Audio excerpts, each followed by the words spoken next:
Today is day 70 of the U.S.-Iran war. The ceasefire is 1 month old, and hours ago, in the pre-dawn darkness of the Strait of Hormuz, the United States Navy and the Islamic Revolutionary Guard Corps opened fire on each other. Both sides are blaming each other for starting it. The White House is calling it a love tap, and somewhere in Tehran, a brand new government agency just opened its doors, one whose entire purpose is to control every ship that moves through the most important 21 miles of ocean on Earth. This is not a de-escalation story. This is the story of a ceasefire that is collapsing in slow motion, right now, in real time, while the world's attention is pointed at a Beijing summit that is still 6 days away. Let's build the picture from the beginning, because to understand what happened today, you need to understand what the ceasefire actually is and what it isn't. The ceasefire, what it is and isn't. On April 8, 2026, 30 days ago, a temporary 2-week ceasefire went into effect between the United States and Iran, brokered through Pakistani back channels following a month of U.S.-Israeli airstrikes on Iranian military and nuclear infrastructure that began on February 28. The ceasefire was, from day one, a framework in name only. It had no formal document, no treaty, no verification mechanism, no neutral monitoring force. What it had was a phone call between Pakistani Prime Minister Shehbaz Sharif and Iranian Foreign Minister Araghchi, relayed to the Trump administration, which Trump then announced on Truth Social as a unilateral extension of a truce that had technically been set to expire. In the 30 days since the ceasefire began, the following has happened.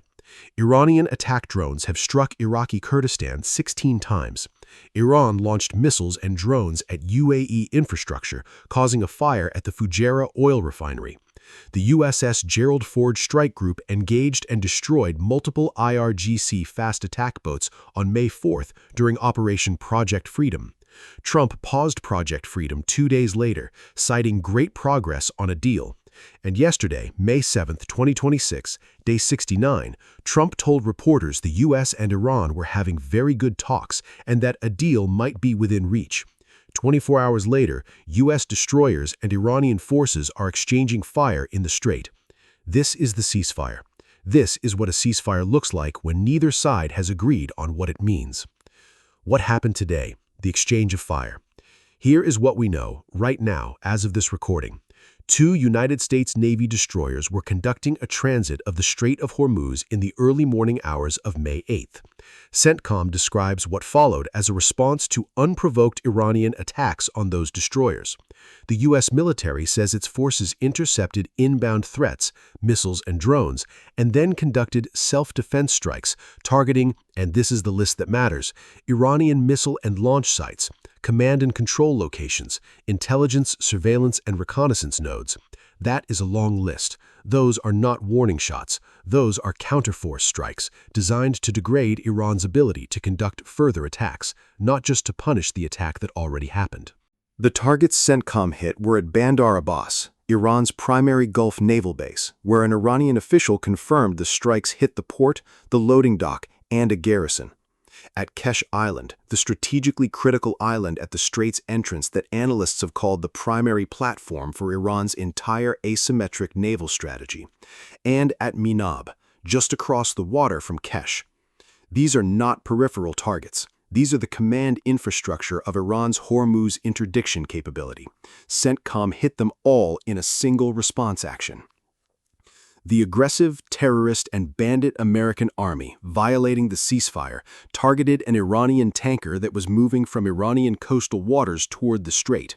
Iran's armed forces immediately retaliated by attacking U.S. military vessels east of the Strait of Hormuz and south of Chabahar port, causing significant damage to them. Iranian military official, Iranian state media, May 8, 2026. Iran's version is the exact opposite. Tehran says the U.S. fired first, specifically that American forces targeted an Iranian tanker moving through Iranian coastal waters toward the strait and that the IRGC response was lawful retaliation. The claim that Iranian forces caused significant damage to U.S. vessels has not been confirmed by CENTCOM, which states its destroyers transited the strait under fire without sustaining damage. Two completely contradictory accounts, both governments insisting the other started it, and right in the middle of it, President Trump calling it a love tap. Here is the problem with a love tap fired from a Navy destroyer on a sovereign nation's port infrastructure. It is still a strike on sovereign territory, and the country on the receiving end does not have to accept the characterization of the man who ordered it. The agency, Iran's real endgame. Now set aside the exchange of fire for a moment, because the single most important story to come out of Iran today is one that most outlets covered in a single paragraph, buried below the shooting. Iran has officially created a new government agency with a specific published mandate to control shipping in the Strait of Hormuz. Let that land, not to monitor shipping, not to facilitate shipping, not to cooperate with the international community on shipping safety, to control it. This is not a humanitarian body. It is not a Coast Guard coordination office. It is a permanent bureaucratic structure, a government ministry, in effect, whose explicit function is to exercise Iranian sovereign authority over the movement of commercial vessels through international waters that Iran does not legally own. It is Iran institutionalizing in peacetime government structure the thing it has been doing with fast attack boats and mines and drones for 70 days. They are creating a permanent bureaucratic apparatus to run the Hormuz toll booth, and they are doing it while simultaneously reviewing a peace deal with the United States. Ask yourself what that means. If Iran signs a peace deal tomorrow, an end to hostilities, a nuclear agreement, sanctions relief, does this new agency go away, or does it stay? Does Iran agree to let American and European commercial ships transit the strait freely while this agency remains in existence with the legal mandate and the institutional infrastructure to reimpose control at the moment of Tehran's choosing? Because the history of arms control agreements with the Islamic Republic suggests you should answer that question before you sign the document, not after. Iran's counterproposal to the U.S. peace framework has included one demand that has never moved: international recognition of Iranian sovereignty over the Strait of Hormuz. The new agency is not a negotiating position. It is a facts-on-the-ground strategy. Build the institution, staff it, give it a legal basis in Iranian domestic law, then negotiate. Because once the agency exists, you are not negotiating over whether Iran controls the strait. You are negotiating over the terms under which Iran agrees to exercise its control cooperatively. That is a fundamentally different negotiation, and Tehran knows it. Iran's counterproposal to the U.S. peace framework has included one demand that has never moved: international recognition of Iranian sovereignty over the Strait of Hormuz. The new agency is not a negotiating position. It is a facts-on-the-ground strategy. Build the institution, staff it, give it a legal basis in Iranian domestic law, then negotiate. Because once the agency exists, you are not negotiating over whether Iran controls the strait. You are negotiating over the terms under which Iran agrees to exercise its control cooperatively. That is a fundamentally different negotiation, and Tehran knows it. The ceasefire. How dead is it? Trump says the ceasefire is still in place. CENTCOM's statement does not mention the ceasefire at all, a deliberate omission that speaks volumes. Iran is accusing the U.S. of violating it. The question every analyst is asking tonight is a binary one. Is the ceasefire effectively dead, or is it merely critically wounded? Here is the case that it is still alive. Trump extended it unilaterally, and therefore can redefine its terms unilaterally. Both sides have maintained back-channel communications through Pakistani intermediaries. Neither side has publicly announced a withdrawal from the ceasefire framework. The U.S. struck military targets, not civilian infrastructure, not nuclear facilities, not population centers, and CENTCOM was explicit that it does not seek escalation. Iran retaliated but did not launch ballistic missiles at U.S. bases. The pattern, grim as it is, looks like two parties testing each other's red lines rather than trying to restart a full war 6 days before a summit that both of their biggest patrons, Beijing for Iran, the entire global economy for the U.S., need to succeed. Here is the case that it is dead. A ceasefire in which one side strikes the other's naval base, loading dock, and garrison is not a ceasefire in any meaningful military or diplomatic sense. It is a managed conflict. And managed conflicts have a history of becoming unmanaged ones at the moment when one miscalculation, one destroyed vessel, one killed sailor tips the domestic political calculus in Tehran past the point where the supreme leader, or whoever currently holds that authority, can justify continued restraint.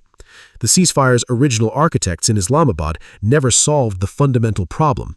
Iran and the U.S. have incompatible definitions of what the ceasefire actually covers. The U.S. says the strait must be free for international shipping. Iran says U.S. military vessels in the strait are a ceasefire violation. Those two positions cannot both be true simultaneously. The oil market answered the question that the diplomats haven't. The moment the exchange of fire was confirmed, oil prices surged. The market is not pricing in a ceasefire holding. The market is pricing in a 30-day window before the next escalation. And the market has a better forecasting record on this war than anyone in Washington. The Trump-Xi summit dimension. 6 days from now, Donald Trump will sit down with Xi Jinping in Beijing. The stated agenda is trade, Taiwan, and the Iranian war. One of Washington's explicit asks to Beijing has been for China to pressure Iran into accepting a deal and reopening the strait, a demand China has publicly acknowledged while privately resisting with every diplomatic tool available, including its seat on the UN Security Council, where it has vetoed every resolution condemning Iranian Hormuz activity. Today's exchange of fire creates a specific problem for that summit. If Iran is the aggressor, as CENTCOM claims, then Trump goes to Beijing in a position of strength, having demonstrated that the U.S. will absorb Iranian provocations and respond with calibrated force. He can ask Xi to lean on Tehran from a position of demonstrated resolve.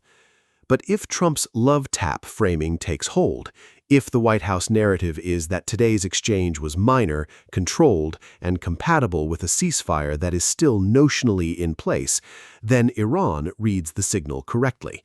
That the Trump administration's need for a diplomatic win before the summit is so acute that it will absorb Iranian military provocations and call them love taps rather than escalate. And Iran will push again. Because in the logic of deterrence, a love tap that goes unanswered at the strategic level is an invitation. Closing. Here is where we stand on day 70. 2 U.S. destroyers transited the Strait of Hormuz today. Iran shot at them, or at a tanker they claimed the U.S. shot at first, depending on which statement you read. CENTCOM struck Bandar Abbas, Qeshm Island, and Minab. Trump called it a love tap. Iran called it a ceasefire violation and said it caused significant damage to U.S. vessels. And a brand new Iranian government agency now has a written mandate to control every ship that moves through the most important 21 miles of water on Earth. The Trump-Xi summit is in 6 days. Pakistan's ceasefire mediation is ongoing. A nuclear deal is, according to Trump, within reach. And the Strait of Hormuz, the 21-mile corridor through which 1/5 of the world's entire oil supply moves, is a place where the United States Navy and the Iranian Revolutionary Guard Corps are still shooting at each other on the morning of the day a deal is supposedly almost done. One question, one word.